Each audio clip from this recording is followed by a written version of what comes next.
There are important features of the structure of the sound system, namely the segmental features. Segmental features are the vowels and the consonants, and suprasegmental features, which are the stress and intonation. And in your syllabus, it is mentioned that features of connected speech rhythm also.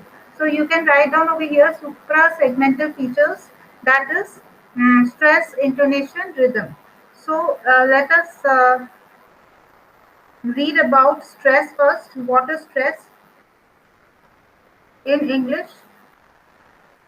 When we say that a certain syllable is strongly stressed, it means that the word is uttered with great energy.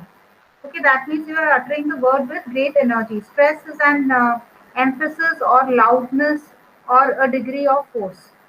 In short, the stress is the degree of force with which a sound or a syllable or a word is uttered. Stress is very important feature of the spoken English. In English, there are two kinds of stress. So this paragraph is also very much important. In this, you can find out the meaning of stress, that it is a degree of force with which you utter the sound, and also it is the loudness. It affects the meaning with which you want to convey the message. So there are two kinds of stress, that is the word stress and the sentence stress. Now the word stress, the most English words of two syllables have one strongly stressed syllable and one weak one. So the strong or the primary stress. Strong stress means the primary stress is on the first syllable in some words and on the second in the others. For example, the first we see this word, which is the stress is on the first syllable. So here you can see baggage. Okay, so bag we say utter loudly, and with force, and gauge we are not speaking so loudly. So the first half, there are two syllables here in this word, that is bag and age. So baggage. So bag is uttered loudly, that is the stress is on the first syllable. Then we have captain. So cap we say louder than tail. So captain. So wherever we are giving more stress, like here in these examples, the primary stress, which is the strong stress, is on the first syllable. So that is the strongly stressed syllable, that is the bag. So here we are showing the symbol of this line. You can see you have to draw the line in front of that syllable. Like over here, you can see one line has been drawn in front of, in the beginning of baggage. Why this line has been drawn? Because this line shows the stress, that which part of this word the stress is more. So here we can see doctor. So when I utter doctor, so I speak doctor means doc has to be spoken with force, with more clarity, and ter. So ter is not the second syllable here, which is not so much stressed. So here I put the stress on the first syllable in these father. So here I am putting the symbol for the showing the stress on the first syllable. Then we have to stress on the second syllable. This is the word stress which we are talking about. We are talking about simple words over here. So stress on the second syllable, which is in this word because. So I'm not giving more stress to be. I'm giving the stress on the second syllable, which is cause. So because. So here I'm putting the sign of the stress. This shows me that where I have to speak the syllable loudly, or with which force I'm uttering the word. So here reply. Okay, we put more force on ply instead of read. That way we are putting the stress over here. So we are showing the symbol here again. So we have to put the symbol in front of the syllable which is uttered loudly. Okay, understood. So here we are putting it in front of the second syllable, here in between again. Believe. So leave, I am giving more stress. That is why I am showing it here. In words having two or more syllables. Now here we had, I think, two syllables in these words. Now if the words are having three or more syllables, there is another degree of stress that is known as the secondary stress. It is something between two, neither too strong it is and neither it is too week. For example, examination. So examination we have mm, three syllables. No, let me see, examination. So we have over here examination. So here it is the secondary stress is being given to the exami word and syllable, and then the primary is given to nation. Okay, so primary is being shown here. Primary has to be shown in the on top, and the secondary stress will be shown down. You can see these symbols here, like economic. So economic we give secondary stress to this eco, and then nomic. Nomic we have another two syllables. So here we are giving the primary stress to nomic. So here we show the secondary stress which is below, shown below, and the top part shows the primary stress. Okay, so this is for three or more syllables. You can give the examples like this. You can find in the net also if you want to add more examples. Following are the rules for placing the stress on the various syllables. That is, first of all, words with more than three syllables generally have primary stress on the penultimate or antepenultimate syllable. That is the second or third syllable backwards. Second or third syllable backwards. So, words with more than three syllables generally have primary stress on the second syllable, okay, or the third syllable from backwards if we count. So the counting has to be done from the backwards. That is, you can see one, two, three, and four. So this is education word which has been written in the phonetic transcription, the way we pronounce the word.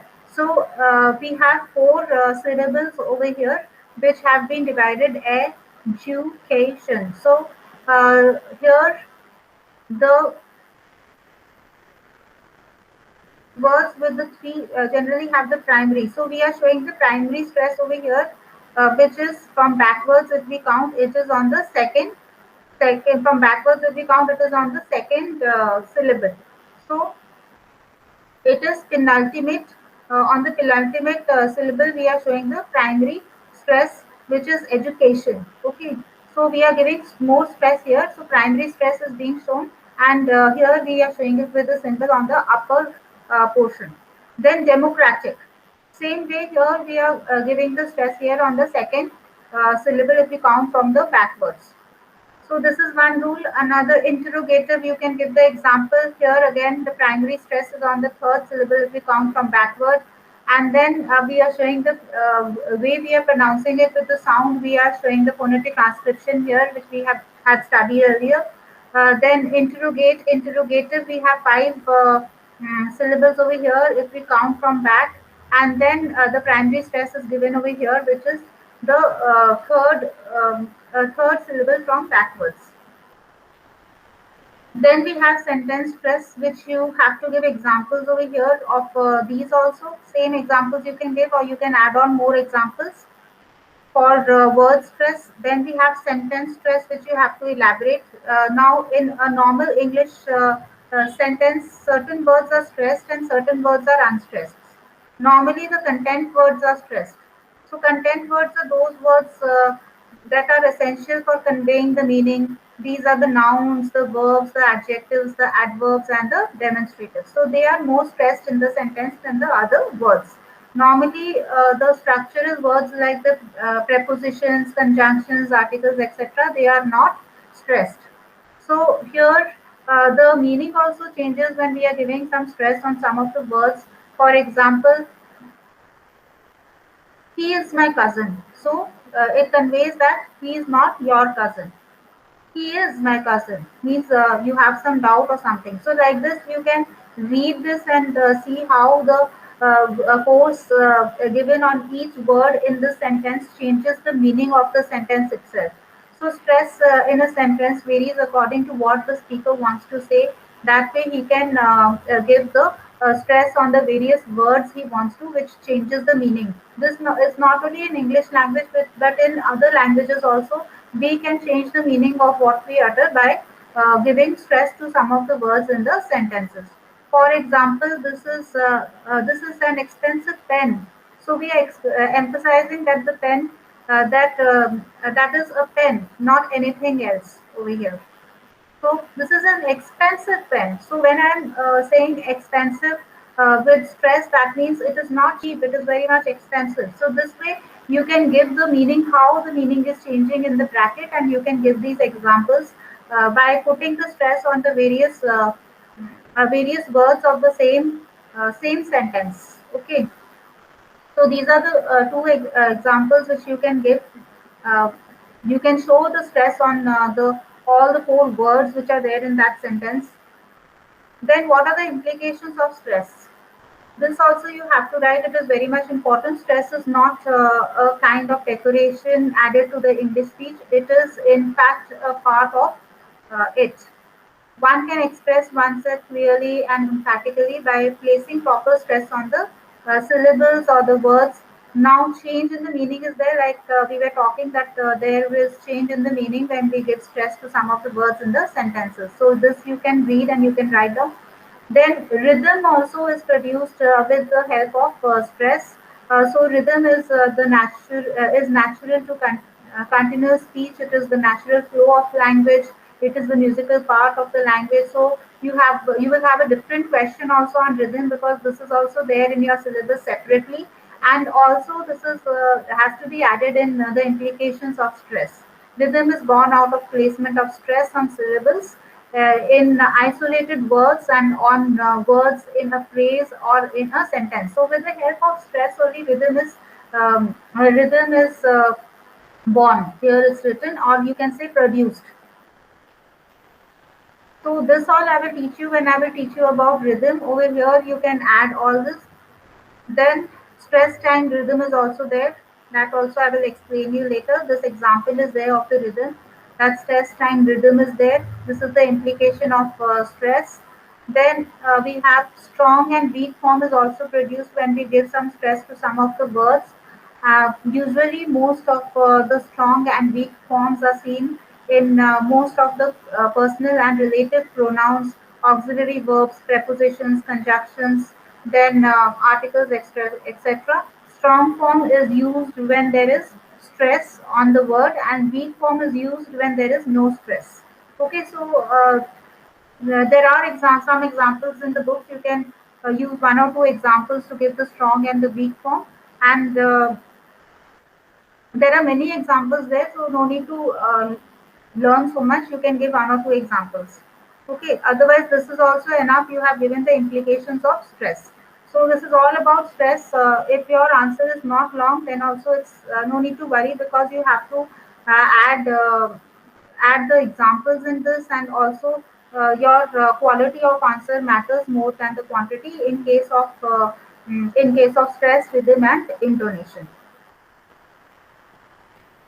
The features of connected speech, that is, first of all, we have already completed with the stress, and from there you came to know that rhythm is an implication of stress, that whenever there is stress given on the words in the sentence, rhythm will be produced. So rhythm, whenever you have a question related to rhythm, you can start off like this: that rhythm is natural to continuous speech. It is essential condition for the natural flow of language. It is the musical part of a language and renders it more charming and more appealing than it would otherwise be. So rhythm is born out of placement of stress on syllables in isolated words, and on words in a phrase or a sentence. So what you can do in isolated words means you can show the different examples of stress which we have studied in the previous class about about the word stress. There we were putting the stress on the various syllables in the words. Okay, so that way also the rhythm is produced. If you want to elaborate this answer, you can show those examples there, and then you can move on to this PDF again, which is the rhythm is born mm, out of a placement of stress on syllables in isolated words and on words in a phrase or a sentence. You can write this for rhythm in words. Please see above the stress on syllables in words. So you can give the same examples as we have read in the stress in the previous class. Which is stress on syllables in the words. Rhythm in phrases enters in an utterance when we stress the words that appear to us more important.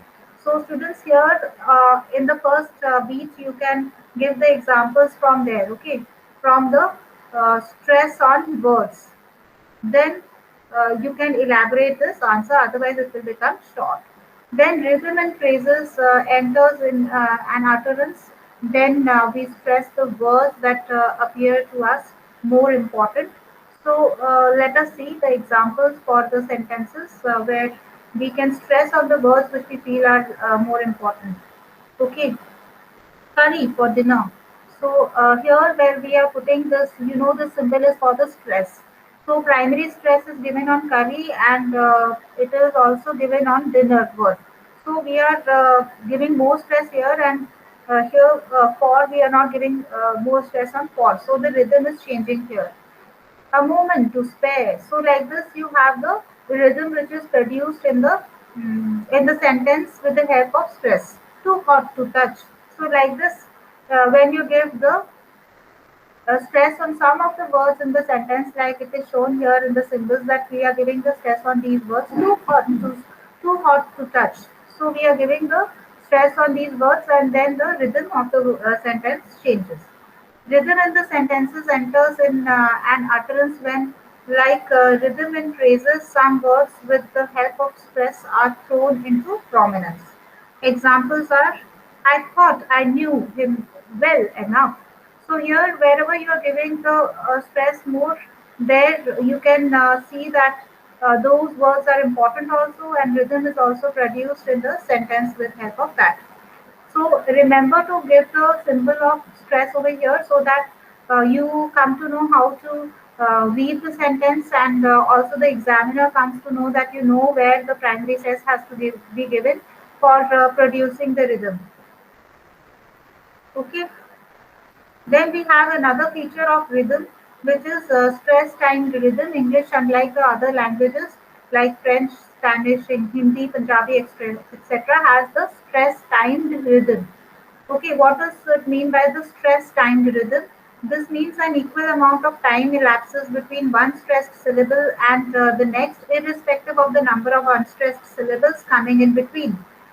Consider the following sentence. Like for example, here we can see that here how many syllables are there. We have in the writer we have two syllables. Honored also we have, but over here we are talking about the words. So let us see here 1, 2, 3, and 4 words are there. Here 1, 2, 3, 4, 5, 6, 7 words are there. 1, 2, 3, 4, 5, 6, 7. Here wasn't is there, so 8 are there. So like this, uh, there are many words in each sentence, but the time taken to speak these sentences will almost be same because we are not going to give more time to speak these four words which are not stressed. So equal time amount of time will be given to the stressed syllables, irrespective of how many number of stressed unstressed syllables are there in between that sentence. So let us see. The writer was honored. The writer's the one who was honored. The writer is the one who wasn't honored. So almost it will take the same time to speak these sentences. Okay, we are not giving importance to the one who was, the one who wasn't. Okay, and was when we are speaking. So we are giving more importance to writer and honor. So here we are giving the same time, lapses are same, the gap is same, the time gap is same when we are speaking the sentence. So let us analyze this more with more examples. It is important to remember that when you speak, the stressed syllables should be pronounced carefully, and the unstressed syllables should be crowded together when you are speaking. Okay, and said quickly. The unstressed ones should be spoken quickly. It is this regular occurrence of stressed syllables that gives English its characteristic rhythm. So that is why the rhythm will be produced. This rhythm is known as the stress timed rhythm. Right? So these symbols are for the, all know that this is for the primary stress that we are talking about. So if you have not read that lesson, go back to the previous recording and just see about the stress. So Jack and Jill went up the hill to fetch a pail of water. Jack fell down and broke his crown, and Jill came tumbling after. So over here, you can see that we are taking the same time to speak the sentences, or you can say the gaps are same in between the stressed syllables. So that is why there is rhythm in the poem when we are speaking. So this is called the stress timed rhythm. Same here, you can read this out and see make out. So you can get these examples also. You can add more examples in your exam. As you sing a rhyme, tapping on a desk or a table at each stressed syllable will help you to get at the unique English rhythm. So you can add this also in your answer. According to Abrams, a rhythm is recognizable through varying pattern in the beat of stresses or accents in the stream of speech sounds. We can say that rhythm is a set pattern which can be recognized in the puffs of words uttered. Unlike many languages, English has stress timed rhythm. So this is all about rhythm, and uh, you can elaborate your answer by adding things from your previous lesson, which we had studied about the stress. A feature of connected speech, that is intonation. You can give this in your introduction. That is, there are important features of the structure of a sound system, namely the segmental features, which are vowels and consonants, and suprasegmental features, which are stress and intonation.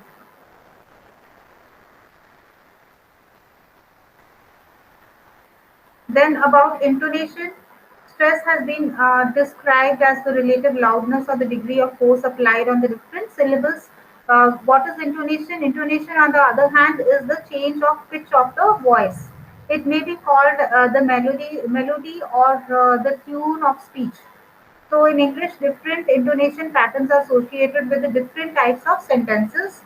They also carry a feeling of love. That is, they also indicate the attitude of the speaker, such as excitement, surprise, then disgust, sympathy, regret, concern, indifference, etc.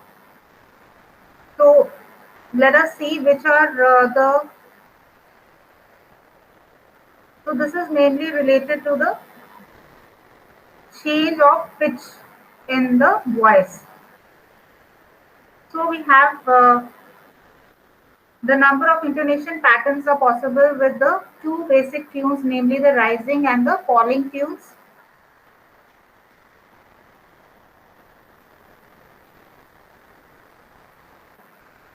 So you can write the following other combinations, which is rising, then falling, rising, falling, falling, rising, falling, rising. So here you have to elaborate the first two, which is the rising tune 1 and the falling, which is tune 2 in your answer. So first of all, you have to give the examples like this only, and you have to show the intonation wherever intonation is there. Rising tune is there. There you have to show the arrow upwards, and where you have to show the falling, there you have to show the arrow downwards. So this arrow implies, or it is the symbol of intonation. So let us see the tune 1, which is rising. Rising tune is associated with something inconclusive or anticipatory. So where is the rising tune mostly used? In questions beginning with a verb, with yes no questions. For example, are you angry with me? So over here, the um, intonation, you can see there is a rising tone, and after you can show the arrow to show your where the rising is there, or where the tune has been raised. Okay, then we have, is he your son? So wherever you are doing the rising tone, there you have to show the arrow. So you can put these questions, and then there will be yes or no answers. There you have to put the rising tune. Then in requests, apology, and mm, statements expressing sorrow, concern, sympathy, etc. Please sit down. Okay. So like this, I'm so sorry. So like this, you can see that there is rising tone used. Be careful where you have to put the arrow. In statements expressing the complaint, dissatisfaction, etc. For example, you didn't tell me. So here again, there is a rising tone in statements used as questions, tone questions. You like it. So wherever there is rising tune, before that the arrow has been shown. If you have to show the rising, then you have to draw the arrow upwards. Then we have the falling tune, tune 2. Falling tune is generally associated with something conclusive or final. Okay, that was unconclusive. Now this is inconclusive. This is conclusive or final. Following are some of the situations where this tune is used with falling arrow. So in general statements, for example, Delhi is the capital of India. So when I say India, it's the tune is falling down, and so we draw an arrow downwards before India word. Then in commands, shut the door, please. So when I'm saying please, it is coming downwards. So before please, we can draw the arrow downwards. Then in questions beginning with an asking word, the WH questions. What is your name? So here when I'm saying name, the tune is going downwards, it is falling. Such questions can be made more personal by using the rising tune also. So in tag questions expecting confirmation, like tomorrow is Monday. Um, Monday isn't it? So here you can change this doesn't it to isn't it. I have done it with a pencil. It's not visible. You can make it isn't it. So this way, with in tag questions also, you can use it. Then the falling tone in strong exclamations and statements expressing the pleasure. Good heavens! So when you are saying like this, the you have the falling tune like nonsense. How nice. So like this, wherever there is the falling tune, you have to show it with the arrow. So this expresses the intonation. Now, what are the implications of intonation? This is very much important in your answer. This also has to be mentioned. An important implication of intonation is that it can change the total meaning of an utterance sometimes. It is not only the construction of the sentence that suggests the intonational pattern. For example, in the following utterance, it is his car. So, meaning one, said as a natural, normal statement, it is his car. This is there is nothing surprising. Conveys only information in a statement form. Okay. If now I use the intonation here that in the same sentence, if rise at his is there, then that means we are drawing the arrow after the rising here. So it is his car. So here he got that he got the car. Quite surprising. So here the meaning is changing. Rise at car. If I do the rise at car, then what happens is, so here I think you have to draw the arrow here. Okay, this arrow is not drawn properly. Here there is a mistake. So where there is rise at his, here you have to put the arrow. Okay, after it is his, before I mean before his, you have to put the arrow upwards, and here you have to put rise at car. This is okay. The last example. Okay, so here you can you have to put the rising arrow here because we are rising at car. So how bad the car is. It is his car. How bad the car is. So this way, the meaning of the sentence itself changes when we are changing the tune of the words in the sentence, or the you can say the intonation. The above examples show how the rise of pitch at a particular word in an utterance changes the meaning. So you can give more examples also if you want to. Otherwise, this much is enough. You have to give proper examples, and you have to see where you have to put the arrow properly, and all these examples you have to give in your answer. Okay, students, thank you.